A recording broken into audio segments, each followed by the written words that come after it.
of types of unemployment. Okay, so we start with page 14 of our lecture notes. We want to measure, right, or we want to know what will affect the natural rate of unemployment, the UN. Okay, now, the objective of going through this section of notes is to introduce a new concept to you known as wage setting, price setting. But remember, all you need to explain is the behavior. If you cannot use the equation, it's perfectly fine. Alright, so far all the way from topic 1 to topic 6, I would say equations are important, except BP if you can manage. This is the second time you're going to look at the equation. That equation is not very useful. If you quote it, it's good. If you can't, explaining the behavior is equally good. Okay, so let's first start off with wage setting. Wage setting is actually by workers. Every time when you go look for a job, when you do a survey, they will put their expected salary. You go for a job interview, they will ask you, alright, how much pay do you expect? You are doing wage setting. So the model actually says wage setting by workers, should I say, is dependent directly on expected prices. The salary you collect every month or every year must allow you to cope with cost of living. But you must know what is your expected cost of living for the next 1 to 2 years. Like we know in Singapore, transport prices will go up. Alright, we know food prices, especially festive periods, will go up. So you will not accept a salary that pays you $2,000 for the next 5 years. You know you can't cope. So whenever you fill up your forms and when you sit down with your HR manager to talk about wage revision, in your mind, the first factor is the expected price level. Because you want to, maintain, if not increase your purchasing power. So what is purchasing power? It's actually a concept known as real wages. So here you can see, if you expect prices to go up 10%, and you manage to bargain for wages to go up 10%. So real wage, which is W over P, is unchanged. Your purchasing ability or your purchasing power is not affected. Okay? But in the real world, we see it doesn't happen. Many a times in the real world, wages will rise slower than prices. In Singapore, it's very true. Alright? Wages will rise about 2%, but cost of living is always 2.5 to 3. And there was 1 year it shoots up to 4.6. That's why, at coffee shop or, on online forums, people complain. Everything is so expensive, yet the last thing to climb up is always wages. So this is a really, poking fun comic strip to show fuel prices, food prices are all increasing, but salary just refuse to grow. Alright, so in this case, wage setting depends on price expectation, and you hope that your wages can catch up with prices. Okay, so it has a one-to-one relationship. But how successful you are in wage bargaining, let's turn to the next page, must also depends on the economic situation. In China, you can copy that, put that in bracket, this is China. Alright, workers in China over the years, the wages manage to go up is because unemployment rate drops. Factories move into China, and the Chinese actually has a decent literacy skill that they could easily find jobs. But not only that, the firms, whenever these workers ask for higher salary, the firms are willing to give in to them. Because there is a strong demand for China-made products, unemployment rate tends to be lower. So W and U shares an inverse relationship. So the opposite would be for Spain.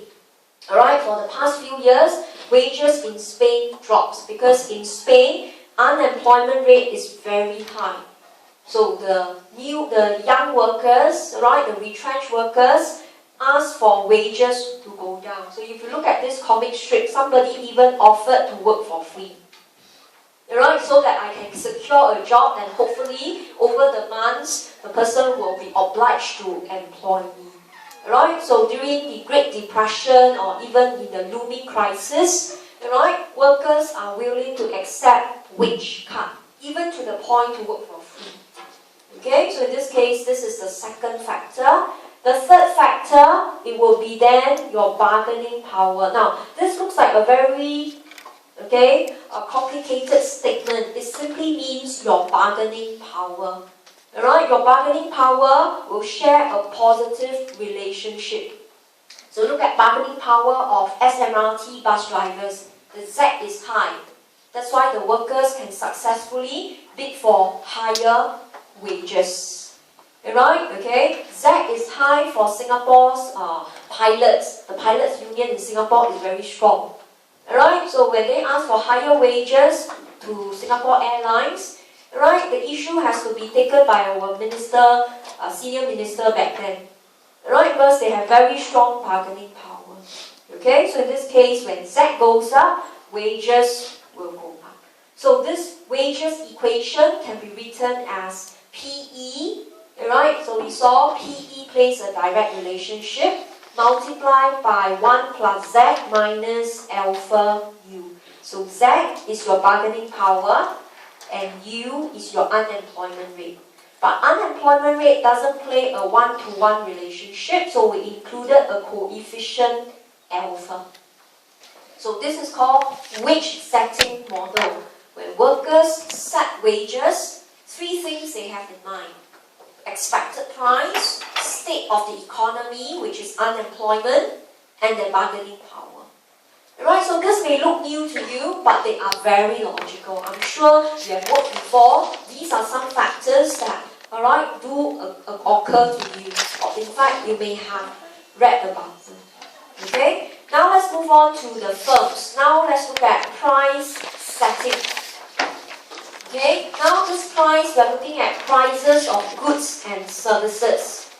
Okay, we learned in microeconomics, firms, when they produce goods, they incur marginal costs. That is the additional cost incurred. Therefore, when they want to sell the good, the price must cover the marginal costs. Then it is profitable. Alright, so we use back the same concept. P must at least cover marginal costs. And cost of production in a firm are primarily inputs, wages, and utilities. Alright, so in this case, we assume that wages are a larger part of production costs. So in this case, the price set by firms must cover wages, right? P must be more than MC. And if your marginal cost is primarily W, P must be more than W. But how much more? It depends on what we call the firm's market power. Right? How much the firms can mark up, right? The wage, can set a price that marks up above the wages. Okay? So you can imagine mu to be very strong for example, Apple. Alright, there's such a strong dominance. So if, wages of Apple workers went up, you would expect prices of Apple products to go up in tandem because Apple has the ability to mark up. It will pass the higher wages to us. So back to SMRT. A lot of people were very unhappy, right? Government or SMRT gave in to the wage bargaining of the workers. But people will all say, who is paying the brunt? We are the ones because we expect prices of SMRT services to go up. So the bigger is your market power, the greater ability you are able to mark up the prices. Okay? Now if you look at equation 5 and 6, be very careful of the symbols. Students always get them mixed up. U is unemployment rate, which workers look at to determine whether they could ask for higher or lower wages. Mu, with the curly tail, is the firm's bargaining power. Okay, right? So in this case, okay, focus is on unemployment rate, not the firm's bargaining power. We are not doing microeconomics. We are focusing more on the workers, wages, and unemployment. Okay, so with that in mind, I want to highlight, okay, don't spend too much time on wage setting, price setting. Just have an intuition. This is the forces in the economy affected by unemployment. Okay, the problem with wage setting, price setting model is it's never ending.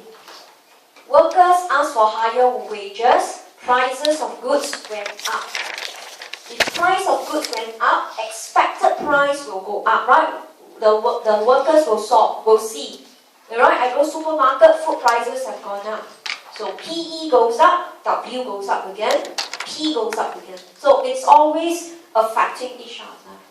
So this wage setting, price setting model not only gives us a glimpse how wages and prices are set, it also shows us there is always two forces pushing everything upwards, known as the wage price or the wage spiral inflation. Okay, so this may look new to you, but the intuition is very simple. But nowhere is the key focus. The topic is unemployment, not price setting. Right? So unemployment affects wages, wages affect prices, prices come back affecting wages. So it's an endless story. Okay, so now we combine the two equations. The derivation is not required, so please read through will do. I am not preparing you this topic for section B long question. Only in section B you need to do derivation. Section A, derivation is not required. Okay, so I will skip all this. Simply it means at equilibrium. Labor supply is WX, wage setting. Labor demand is price setting.